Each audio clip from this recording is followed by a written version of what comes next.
What's going on, guys? Welcome back. I am Van, and we are all the LFR family. I'm checking my daggone volume this time because I know last time I was extremely low, and y'all was like, bruh, check your microphone. What's going on? Super unprofessional. I'm appalled, knowing good and well your name ain't Paul. All right, but nah, seriously, this right here, I checked out this. I checked out this conversation earlier today between Trump and the National Association of Black Journalists, and it was by far the best um, interview that I've seen for Trump. It was the best interview that I've seen for Trump. It started out extremely contentious. I actually watched it twice, and I said I wanted to watch the entire thing with you all, but unfortunately, I don't know whether or not the channel that hosts this video, the Trump, the Washington Post. I don't know if the Washington Post will allow us to check it out together. But there are a few things that I wanted to review with you guys, because Trump actually came there in good spirits. He actually came there ready to answer questions. He knew he was in hostile ground. He knew that already. He already knew that. But here's the thing: did y'all know that Karine Jean-Pierre was also invited out to this conversation? Did y'all know that? Did you also know that she canceled again because she had another D9 engagement? Didn't she cancel on going to meet with Netanyahu when he came to U.S.? You know, when Joe Biden was down, when he was sick, when he was hiding out, when nobody knew exactly what he was doing. Y'all remember that time? And somebody from our country need to represent our country, need to meet with Netanyahu, but she didn't because she had a D9 obligation. She had a speaking obligation at the AKA event that she was in. But this time, you have the National Association of Black Journalists, who invited both of them out so that they can ask them both questions. And let me tell you something. It started out a little shaky for Trump. It really did, because the lady meant for it to start out shaky for Trump. She did not want it to be a comfortable situation for Trump. Thank you so much for the super chat, Heather. Man, don't you start. Don't you daggone start. I'm trying to focus now. Now listen, thank you so much for the super chat, Heather. God bless you as well. And God bless all of you guys. Make sure you hit the like button and share this bad boy and copy the link and share it everywhere so this could potentially go viral, okay? And especially on X, Facebook groups, wherever, because we need to talk about this. And I'm not going to be too long. Heather, thanks again. So the young lady in the blue that you see on the thumbnail, that you see on this screenshot right here, and no, it's not the video with him taking the water bottle. Nah, I posted that on Instagram as well. But this entire 47-minute long conversation between them, it was an amazing conversation. Amazing conversation, I'm trying to tell you, because Trump was caught off guard at first. He was wondering, why is this the first way you address me when I'm sitting down to have this conversation with you all? Not that I'm some big prize, but I did say that I will come here. It wasn't one of those type of crowds that when I say something, everyone started clapping. More than likely, it was people who's talking sugar honey iced tea, saying, nah, man, what you saying ain't true. So this right here is absolutely phenomenal. He vindicated himself. He ended up kicking some butt. But I also want to say, and I know people have talked trash about these ladies who are on the panel. These ladies, although they already took their sides and they were not objective journalists coming from both sides, they were not. Well, one of them specifically was not. That's the one in the blue. She definitely was not. And then you had Harris Faulkner, who was on there, and we already know she is a part of she's a conservative. But all three of these ladies were classy, beautiful, handled their business as they should have. They didn't get overly emotional. And I have to say that because a lot of people who was watching this interview, they were thinking that he was super rude and he was over talking them and he didn't respect women. And if you look at it from that lens, that's all you're going to see. But if you look at it from the lens of someone that wants to learn something from this conversation, you're actually listening, and you're listening to the questions, you're understanding where the questions come from a real place, a community of individuals who all have come together and said they want to know the answers to this. And then you have Donald J. Trump, who has to answer these joints with, I mean, right off the top of his head, man. Let me tell you something. This dude is sharp. I'm not going to run my mouth too much on this one right here. Let's go ahead and play some of it. What's going on, everybody, man? Thank you so much, guys, for pulling up. Make sure you hit that like button. Make sure you share this bad boy so we can go to the next level, man. All right, let's go and play some of this right here. This comes from Charlie Kirk's, his ex. This was the very beginning of the conversation. Check this out, and we're going to have a great conversation with this. I want to start by addressing the elephant in the room, sir. A lot of people did not think it was appropriate for you to be here today. You have pushed false claims about some of your rivals, from Nikki Haley to former President Barack Obama, saying that they were not born in the United States, which is not true. You have told 4 congresswomen of color who were American citizens to go back to where they came from. You have used words like animal and rabid to describe Black district attorneys. You've attacked Black journalists, calling them a loser, saying the questions that they ask are, quote, stupid and racist. You've had dinner with a white supremacist at your Mar-a-Lago resort. So my question, sir, now that you are asking Black supporters to vote for you, why should Black voters trust you after you have used language like that? Now, before he answers the question, I just want to say this. This was the very first question he was asked when he first walked out there. He walked out there, shook their hands, shook one of their hands, just the one in the blue. Harris was way down there because the stage was real wide. I don't know why in the hell they were sitting that far apart from each other. That made absolutely no sense to me. It made no sense to me. I get it with COVID and all this other stuff, but it make no sense to me. But anyway, that was the very first question that she decided to ask him after making that accusatory statement before asking. So just remember that part. All right, let's get into it. Well, first of all, I don't think I've ever been asked a question so in such a horrible manner. First question. You don't even say, hello, how are you? Are you with ABC? Because I think they're a fake news network, a terrible network. And I think it's disgraceful that I came here in good spirit. I love the Black population of this country. I've done so much for the Black population of this country, including employment, including opportunity zones with Senator Tim Scott of South Carolina, which is one of the greatest programs ever for Black workers and Black entrepreneurs. I've done so much. And, you know, and I say this, historically Black colleges and universities were out of money. They were stone cold broke. And I saved them, and I gave them long-term financing, and nobody else was doing it. I think it's a very rude introduction. I don't know exactly why you would do something like that. And let me go a step further. I was invited here, and I was told my opponent, whether it was Biden or Kamala, I was told my opponent was going to be here. It turned out my opponent isn't here. You invited me under false pretense. And then you said, you can't do it with Zoom. Well, you know, where's Zoom? She's going to do it with Zoom, and she's not coming. And then you were half an hour late, just so we understand. I have too much respect for you to be late. They couldn't get their equipment working or something was wrong. Mr. President, I would love if you can answer the question on your rhetoric. Hold on. So here's the thing. I had to start it there because the reason why I had to start it there is because, as y'all know, like she started it off that way.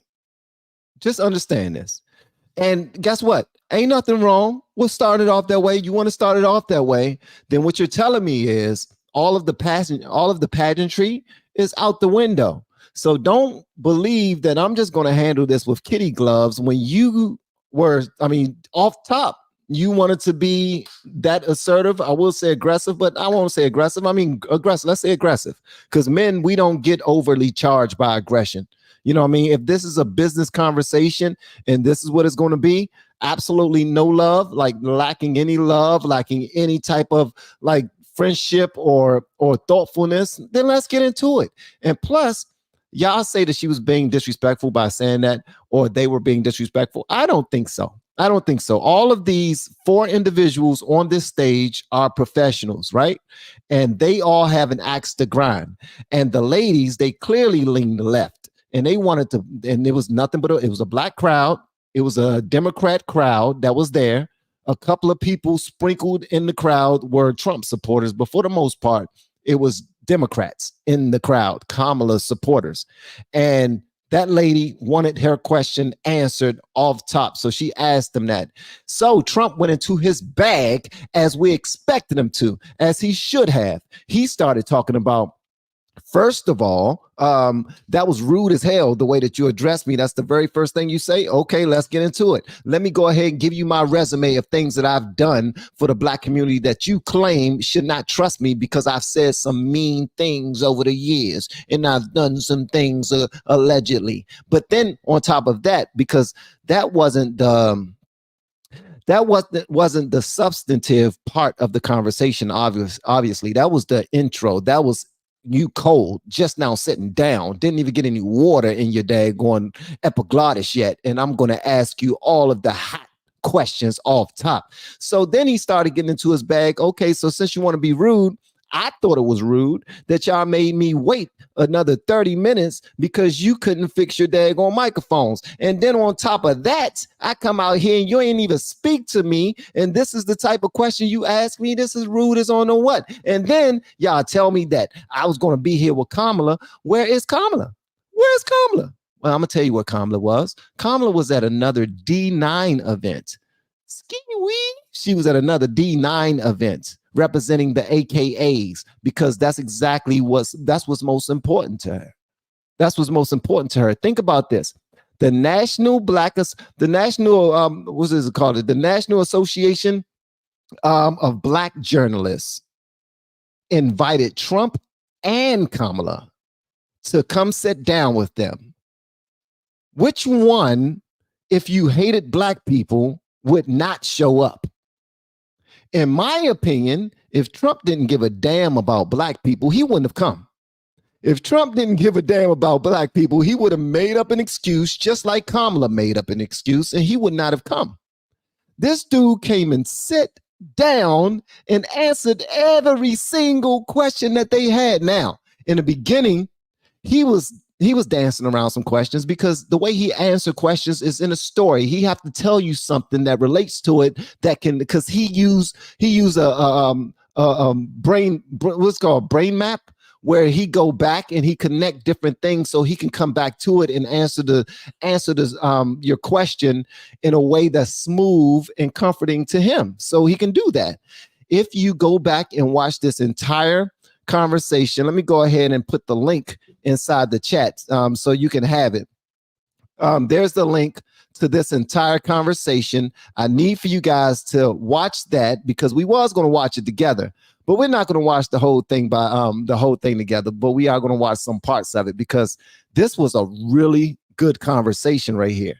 I know for a fact that if this was Kamala sitting at an all conservative type of function, and she had to sit there for 45 minutes to an hour and answer questions about her record, about Biden's record, she wouldn't be able to do it.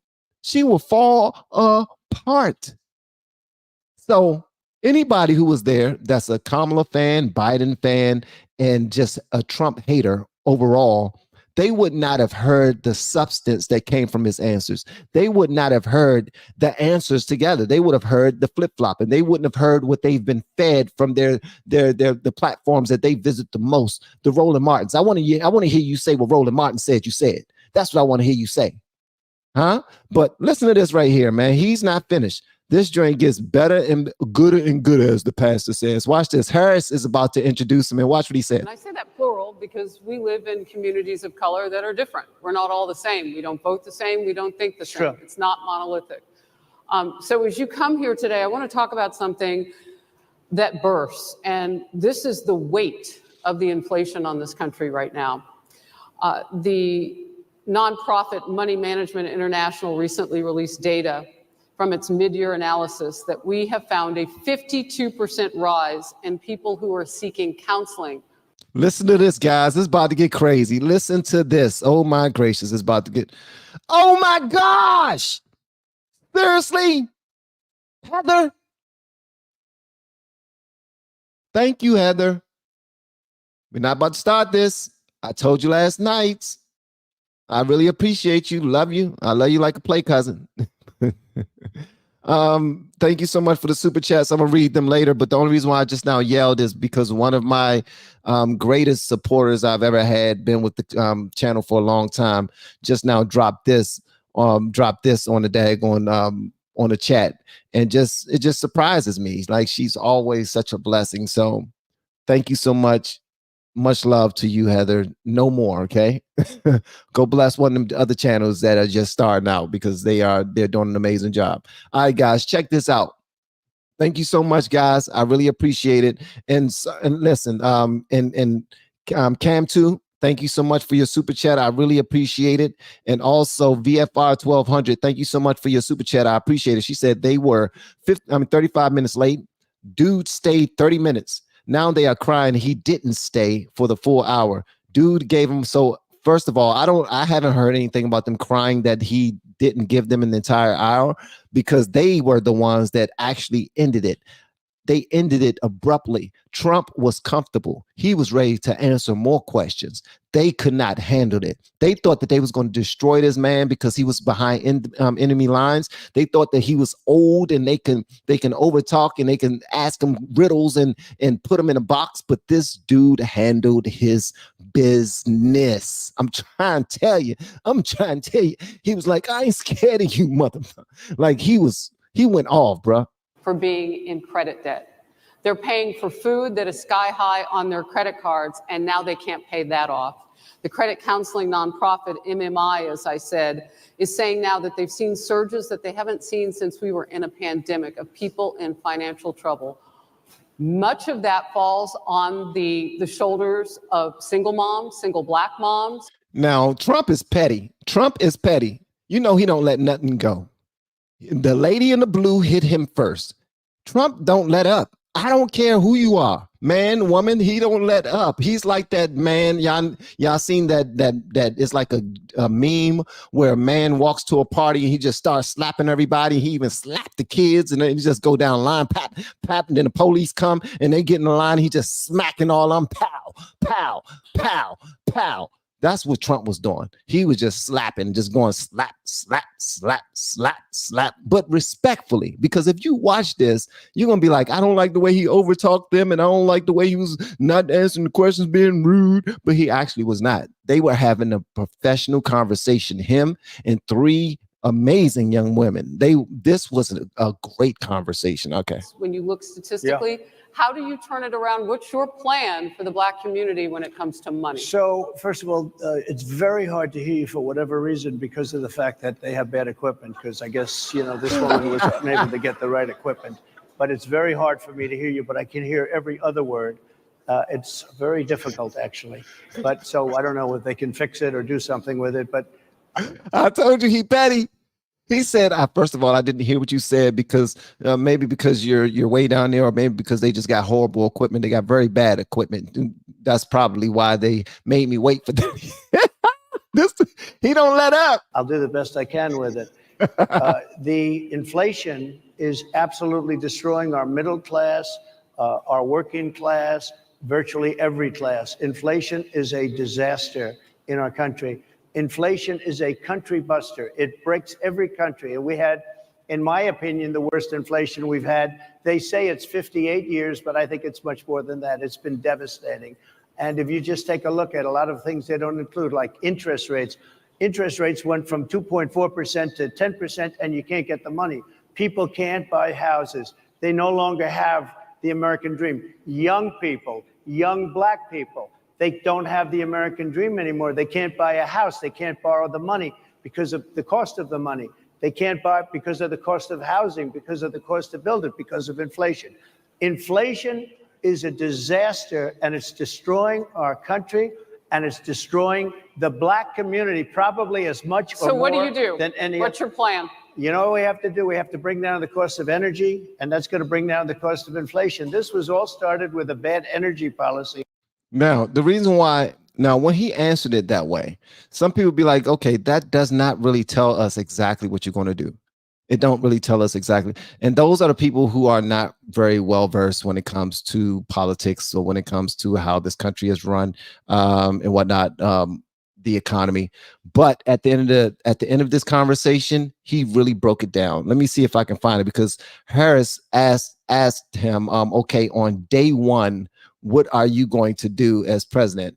And I want to make sure that I get this question for y'all, because he really did a damn good job answering that question. Hold on one second. I believe this is it. No, I'd do it with her too. I would do it with her also. You know what? She failed her law exam. She has been a horrible. Hold on. So this is when he was asked about Kamala. Okay, hold on one second. All the time, but if you win, you'll still be president at 82, which is older than Biden is right now. But not mentally. Look, mentally. Now, this is the lady right now, because I don't know if y'all watch Joy Reid or if y'all watch MSNBC, you watch CNN. The play now, this is the new play, all right? At first, they wanted to stay away from the conversation of old. Why? Because Joe Biden was the oldest one running. Now that Trump is the oldest one running, they want to change the conversation to age, right? So they want to make sure that he is competent, and they also want to make sure that they disqualify J.D. Vance in the event of something happening to Trump. So listen to what he says when he's being compared to the age of Biden. This is absolutely awesome, bro. Here's the question.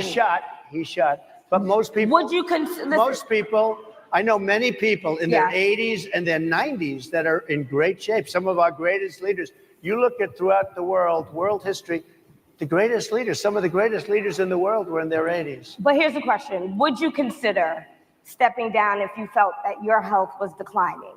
Or would you? Oh, absolutely. And who would? I think I'd know. How would you make that decision? I think I'd know. Look, if I came onto a stage like this and I got treated so rudely as this woman treated Oh my goodness. And he's not going to let it go. And I love that he don't let it go. I love it. Don't let it go. If you want to start it that way, then it's going to remain that way.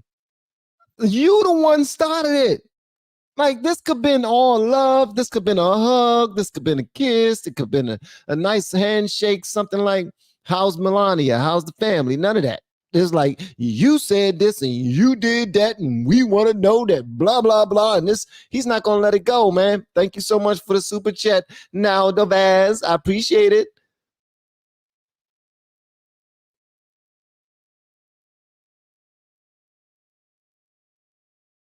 Heather.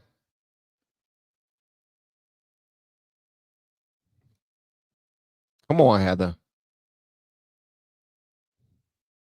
Thank you. Thank you. You're not gonna make me do this. I'm not gonna fuss at you this live stream. All right. Thank you so much. No more super chats, please. I really appreciate it. I really appreciate it. So much love to you. Thank you so much. No more, okay? I'm serious, man. Yeah, because I want you to be okay. And honestly, there's a bunch of other channels out there that's going live, smaller channels, and they can really use this financial love and gifting that you're doing. I really appreciate it. You know what I mean? I can use it too, just like anybody else, but it's people out there that can use it a little bit more than me. But I do appreciate the fact that you picked me, you selected me to receive the blessing that you have. So thank you so much. I'm not going to complain, and I'm not going to fuss at you, but thank you. Okay. All right. Let's get back to this conversation, guys. This is crazy. You better stop, Heather. All right. I'm fine with it because she was very rude, sir. Very rude. You know, you hear that? He was like, man, because she was very rude, and the brothers in the front, and they was like, no, she was not rude. She was not rude. He was like, yes, she was. She was very rude. She was very rude. I mean, I'm used to having conversations with people all the time, and I'm never addressed like that when we very first started conversation. So in comparison, yeah, she was rude as hell. That wasn't a question. She didn't ask me a question. She gave a statement. That wasn't a question. I repeated your statement, sir, actually. You said you would. Oh, absolutely. If I thought that I was failing in some way, I want people to be sharp. I'll go a step further.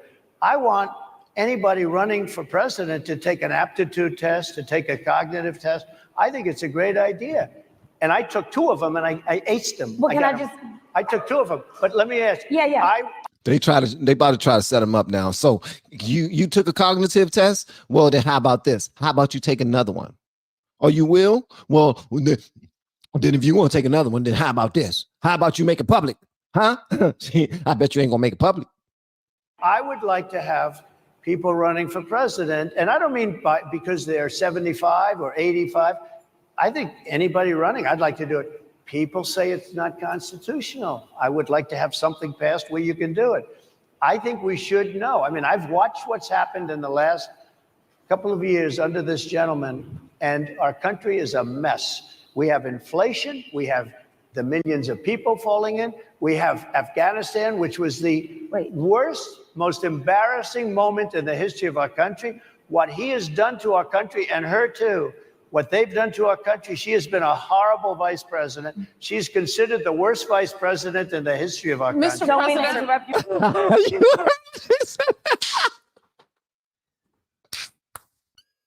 All right, so reason why I'm laughing at that.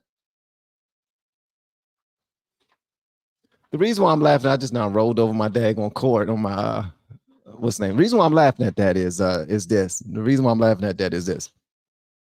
As soon as he started talking about Kamala, them black women were not having it. Mr. President, can we ask you another question, please? Okay, can you stop, please? Can you not say her name again, please? Unless you say Kamala, I love you, Kamala. You're so beautiful and black. What's the difference between Kamala Harris and Rachel Dolezal? Please tell me. I'm going to ask you again. And feel free to do your Googles if you don't know the answer to that pop quiz. That's today's live stream pop quiz. What's the difference between Kamala Harris and Rachel Dolezal? I'll wait. Okay, let's finish this conversation because he's making some bomb points and he's about to really roll. He's about to listen. Let me tell you something. And I truly respect how these young ladies handled this conversation. I really do, because they was pissed since the beginning, since before he came. Did y'all know that the assistant director of the national, what's this called again? The National Association of Black Journalists. Did y'all know that when she found out that they were going to be interviewing Trump, that she resigned? She actually quit. And they said a lot of people said that we should not have had this conversation. Why is that? Why is that? You have the opportunity to have a sit down with potentially the 47th president and the 45th president, and you can ask them whatever you want to, but what you're concerned about is platforming this person. This person's name is going to be out there regardless. You do realize that he's probably one of the most popular people in the world. Well, he is one of the most popular people in the world. He was that before he even daggone became the president. So platforming him, come on now. So I don't understand that part. Okay, listen to this. But would you consider taking the cognitive test? Mr. President. I would love to and do make it it public? Well, I've already taken 2 of them, but I'll do it again. Mr. President, how do you intend to... I suggested, Harris. Thank you, Reckless. That let's take one. I said, Joe and I will go and take a cognitive test. Now, I'd do it with her too. I would do it with her also. You know what? She failed her law exam. She didn't pass her law exam, so maybe she wouldn't pass the cognitive test. Mr. President, are you saying she wouldn't pass? Just to be clear, I'm just giving you the facts. To be clear, you don't think Harris? How do you intend? She didn't pass her bar exam, and she didn't think she would pass it, and she didn't think she was going to ever pass it. And I don't know what happened. Maybe she passed it. She did pass it. There's a man over here. She did eventually pass it, but she actually did fail it, and she got into her law school through a similar program, through a program similar to affirmative action. So it's only right that she represents individuals who are trying to keep these type of programs in place, because she also was able to go far with that type of program. So the reason why he mentioned that, and the reason why it's important that he mentioned that, is because he's talking about like our mental aptitude.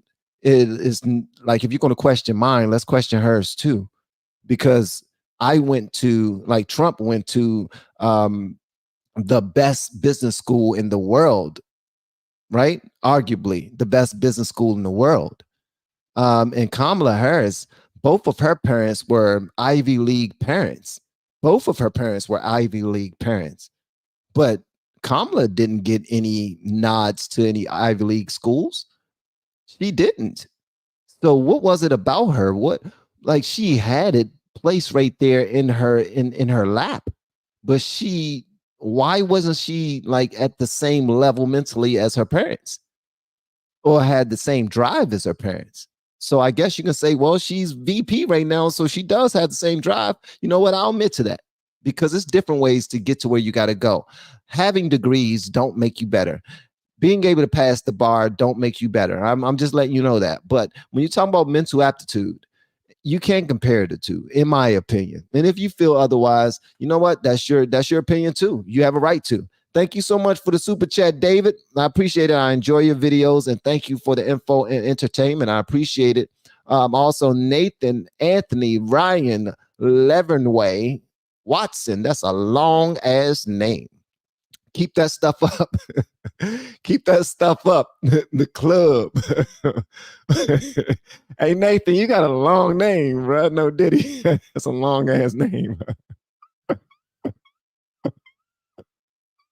Also, if anybody is wanting to learn how to do this YouTube thing, reach out to me with the word coach. Mr. President, I would love to ask you about January 6th. You've called yourself the candidate of law and order. Now, here is the best question that was asked. I need y'all to listen to this right here, bro. Listen to his answer. Listen to his answer, please. I'm not going to speak too much on it, but I want y'all to listen to this answer. And you tell me whether or not you liked it. Okay, here we go. Yeah. When Time Magazine asked you if you would consider pardoning all the rioters, you said, yes, absolutely. Sure. You called them patriots. Miss Thang. 140 police officers were assaulted that day. Thank you, Miss Thang. Their injuries included broken bones. At least one officer lost an eye. One had 2 cracked ribs, 2 smashed spinal discs. Another had a stroke. Were the people who assaulted those 140 officers, including those I just mentioned, patriots who deserve pardons? Well, let me bring it back to modern day. Like about 5 days ago, we had an attack on the Capitol, a horrible attack on the Capitol. You saw the people that were protesting and spraying these incredible monuments, bells, lions, all these magnificent limestone and granite with red paint, red spray paint that will never actually come off, especially in the limestone. It will never, I'm a builder, I know about this stuff. It'll never, you'll see it in 100 years from now. They viciously attacked our government. They fought with police. They fought with them much more openly than I saw on January 6th.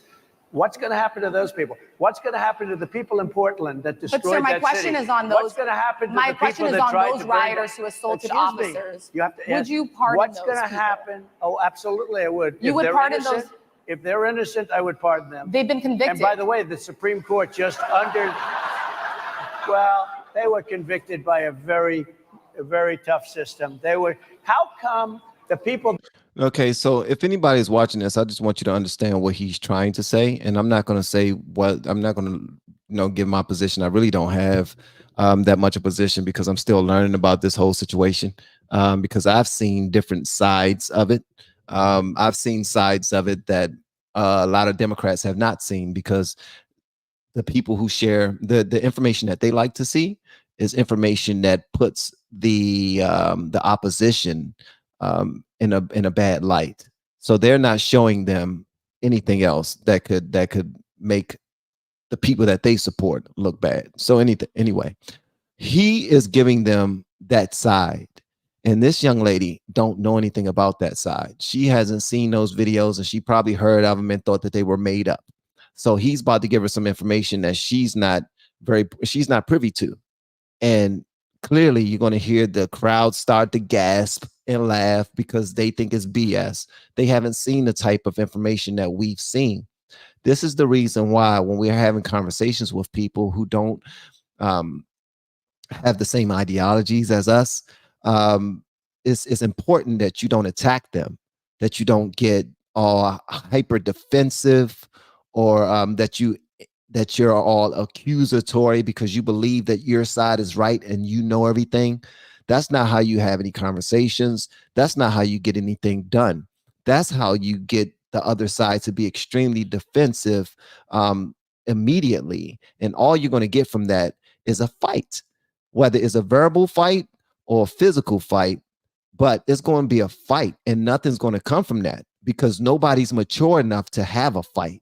Back in the day, we used to be mature enough to fight and then go and have some ice cream with the person that we done fought, or go and play basketball, or go and jump rope, ladies, or play hopscotch with the person that we just now got finished fighting. Unfortunately, it's not like that anymore. So you have these two sides that only see what their side feeds them. And that's where we are right now. So we need to definitely continue to have these conversations. This discourse that we're having is extremely important. And I'm not talking about the echo chamber discourse. I'm talking about the people brave enough to go to the other side, have those communications, and bring them back to the people who only see things on one side. Because just like Black people aren't a monolith, neither are conservatives, white people, Hispanics, Asians, go on. You know what I mean? So let's continue. I didn't talk enough. That tried to burn down Minneapolis. How come the people that took over a large percentage of Seattle, how come nothing happened to them? How come the people But sir, we're that, talking about people that were seen beating officers with flagpoles, dragging them down the stairs. They're on video. Have you seen that video, sir? Oh, really? Well, you would pardon those rioters? They shot a young lady in the face who was protesting. They shot her in the face. You know, nobody died that day. You do know that. But people died in Seattle. Nobody died, but people died in Minneapolis. You know, people died in Minneapolis. And nothing happens, and nobody ever talks, and nothing happens to those people. They're hearing Trump make these points. But because Trump is making points that they don't want to acknowledge, you know, like when people always say, they point out the Black Lives Matter protests or the George Floyd protests, and they're looking at all of the businesses that were broken into, churches that were set on fire, people's cars that were flipped, people being beat up on the streets, people actually dying in the middle of these protests. People on that side don't want to hear anything about that. They don't want to hear anything about that because I don't know why. I honestly don't know why. If you claim to care about people, people were hurt by that. People's businesses were hurt by that. And now you don't want to hear what he has to say about what just now happened 5 days ago in the nation's capital, Washington, D.C. People spraying paint on monuments and buildings that you can't even get it off of anymore. We take up for that. We act like it's nothing until we look outside someday and somebody got a spray paint and they're spraying on our car, or they're spraying on our sidewalk, or they're spraying on the side of our house or our apartments. We would then have a problem. Why? Because we know that we will call the police, we would try to beat them up, or we would do something because we will want them taken care of. But when people are protesting Palestine, protesting for Palestinians, and they are tearing down American flags at Union Station, downtown DC, you don't give a damn about that. And then they raising up the daggone Palestinian flag where the American flag once was, while the American flag is on the ground being burnt up, people pouring lighter fluid on it and just yelling Allah Akbar in the middle of DC. Are you kidding me? Anyway, man, that's the reason for these conversations, man. We need these conversations, but we need to be open for what the other side is saying. Just like Trump is completely disregarding everything that this young lady is saying about, but these people who went inside of the Capitol, they were beating up police. They was pulling them down as daggone steps. They was beating them with poles. They was doing all these things. How come you don't want to hold them accountable? Well, Trump is like, because you guys won't hold anybody else accountable. This is called negotiations. We can't have two laws running at the same time. We got to have one. Either we're going to punish one the same way and punish both the same way, or we punish none of them. That's how that works. We punish both of them the same way, or we punish none of them, because clearly the ones that did things on your side, y'all did nothing with them, and you don't plan on doing it. You don't even talk about it. You act like it's nothing. But the Capitol, you act like that's the biggest thing. So that's where he's coming from. Just trying to talk and let y'all know what size he's coming from. I have no position on this, bro. But you went after the J6 people with a vengeance. And I'll tell you what about the cops that were, and I'm all for the police, as you know, but what about the police that are ushering everybody into the Capitol? Go in, go in, go in. What about that? Look, nothing is perfect. Now, when he said the police were ushering people inside of the Capitol, people inside of the audience started yelling out because they don't know about that footage. You know about that footage. Most people who are watching my live stream right now, you know about that footage. But a lot of people on the other side, they don't know about that footage. They're not watching that. They don't get that. Where are they going to see it at? Huh? They're not going to see it anywhere. We were sharing that footage amongst ourselves. The other people, they don't want to see that. Because if they do see it, then they have to acknowledge something that they don't want to acknowledge. In life. But you have people from Minneapolis. You have people just from 5 days ago in Washington, D.C. They were having fist fights and fighting with the police.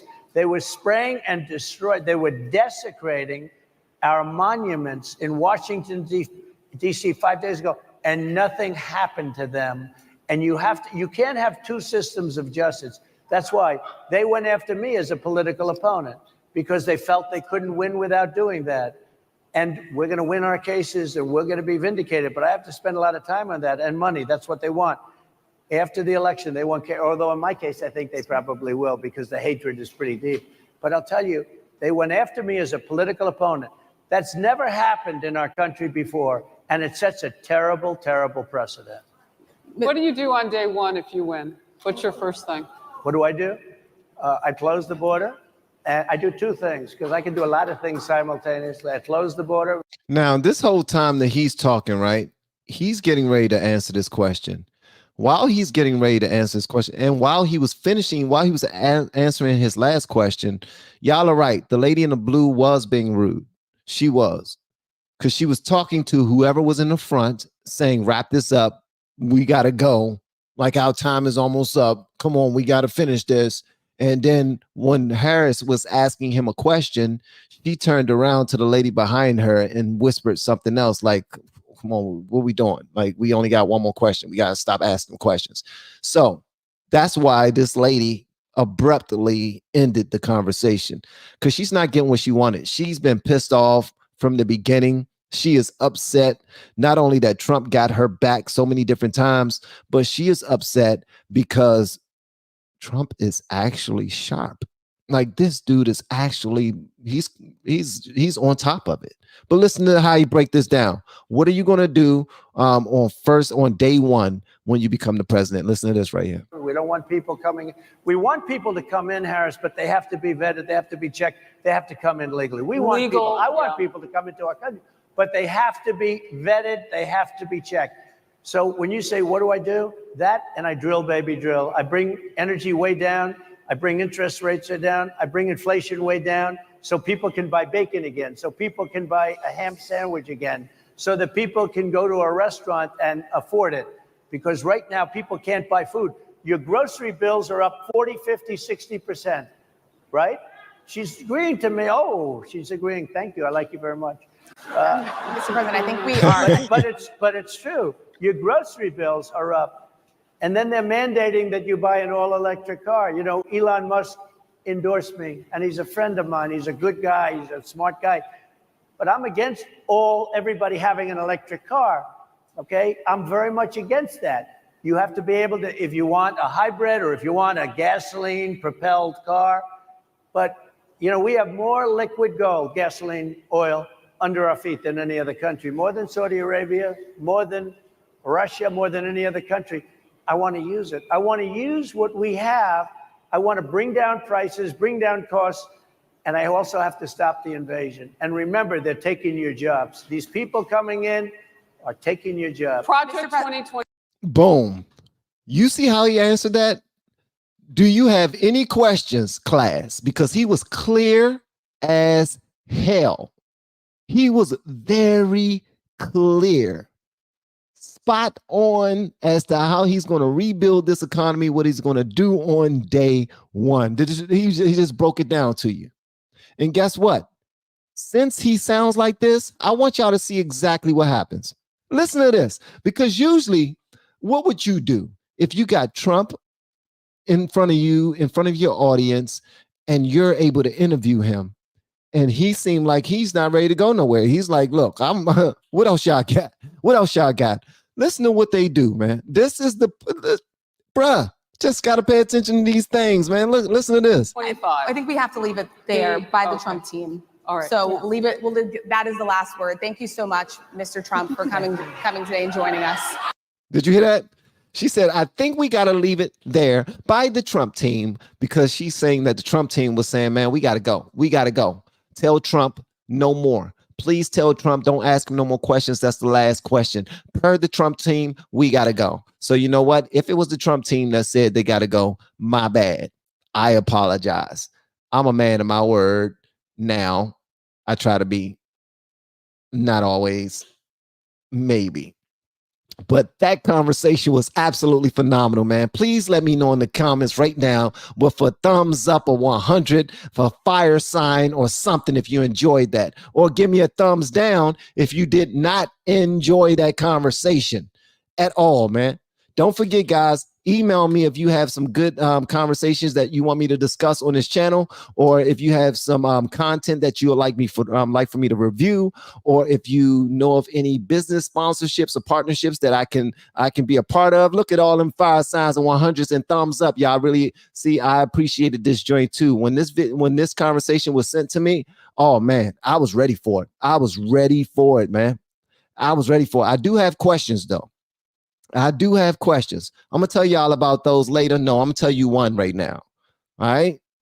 Because I have a line in the sand when it comes to Trump. I don't think that police should be cleared regardless of what they do. The police that shot Sonia Massey is trash to me. When she said, I rebuke you in the name of Jesus, that man pulled out his gun and he aimed it at her and he said, no, you won't. I will shoot you in your face. He didn't understand that she was saying, I rebuke you in the name of Jesus. The only thing that really gets hurt when you rebuke something in the name of Jesus is a demonic spirit. And that police officer had a demonic spirit in him when he pulled that gun and he started shooting at her because she had some boiling water 8 feet away from her, 8 feet away from him. It was another way he could have handled that. And I don't agree with that. They shouldn't get, it should be a better way to see how these cops are out there doing their thing. I do realize that their jobs are extremely dangerous. I respect and I love the fact that there are people putting their lives on the line to protect us as citizens. But there are some people out there who are some suckers and they got badges and guns and they take advantage of their positions. And I do not appreciate them. And the police officer that shot Sonia Massey is one of them. Thank y'all so much for being a part of this live stream. Y'all are absolutely phenomenal. Hopefully y'all did really enjoy it. I saw all the thumbs and the love and all that, and y'all are absolutely dope for it. Don't forget, man, if you have a YouTube channel, I want y'all to reach out to me if you need some help. If you don't need no help, don't reach out to me, okay? It's not full immunity. It's civil immunity, not criminal. It's so people don't sue the police into oblivion. Thank you so much for that information, man. I appreciate that. And any more information you have about the full immunity, civil immunity mix up, please let me know, because when I speak to you, I'm not only coming from me, I'm coming from other people who also feel the same way. Don't forget, guys, reach out to me with the word coach and share this bad boy. Like this video if you haven't already. If you're already in here, we just now have 1,600 people in here. There should be 1,600 likes at least, man. Even before you leave, hit this like button on your way out the door and share this joint, man. Take it with you. Share, copy the link, take it with you, man. And go check out some of my other videos. Love y'all and all my blues. Thank you so much, Heather. Thank you so much for the extra super chats. I really appreciate it. Renee, thank you. Catalia, thank you so much. B, I see you. Jeanette, what's going on, Jeanette? How you doing? B, thank you so much. Lisa Marie, Angel, I really appreciate my blues, man. Scooby, thank you so much, guys. Y'all are absolutely dope. I'll see y'all on the next live stream in the morning. I'm going to cook up something real nice for y'all for breakfast, and we're going to see what we got when we pull up. All right, y'all have an amazing night. Peace, and thank you everyone for everything.